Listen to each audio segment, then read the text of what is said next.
রেণু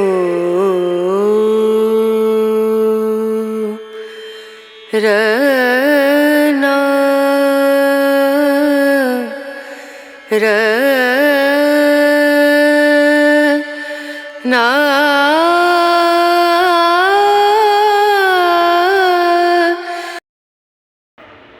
যে কোনো গাছকে কেটে ছোট আকারে রাখা এবং সেই গাছ থেকে ফুল ফল সংগ্রহ করাকে সাধারণত বনসাই বলা হয়। যে কোনো গাছ হতে পারে, সেটা আপনার পছন্দের ফুল গাছ হতে পারে, ফল গাছ হতে পারে, কিংবা বট গাছ হতে পারে, তেঁতুল গাছ হতে পারে। বিভিন্ন গাছ আছে, সেই সমস্ত গাছ থেকে কিন্তু খুব সহজে বনসাই করা যায়। এই যে আমার জবা গাছটি, এই জবা গাছটি আমি বনসাই করেছি।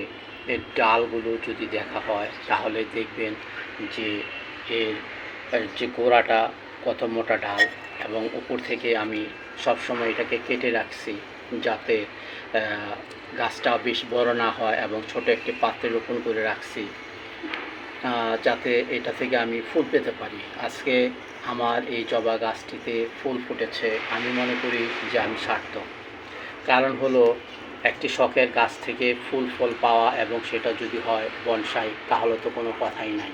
হ্যাঁ, আমার এই গাছটিতে ফুল ফুটেছে, জবা গাছটিতে, এবং ছোট্ট একটি পাত্রে রোপণ করে রেখেছি। সেখান থেকে আমি যে ফুল পাইতেছি সেটাতে আমি খুবই আনন্দিত। কারণ হলো, একটি বনসাই গাছ থেকে ফুল পাওয়াটা বা ফল পাওয়াটা সত্যিই আনন্দের বিষয়।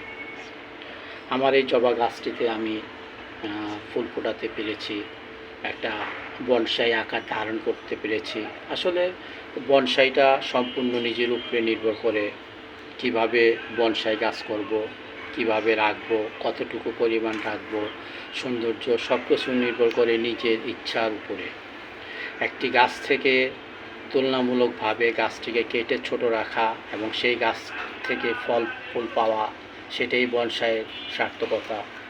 আমি যে আমার জবা গাছটিকে বনসাই করেছি, সেটা থেকে আমি ফুল পেয়েছি।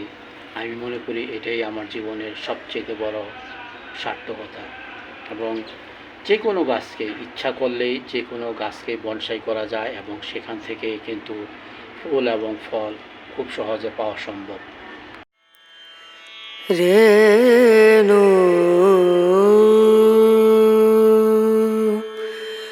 রনা রনা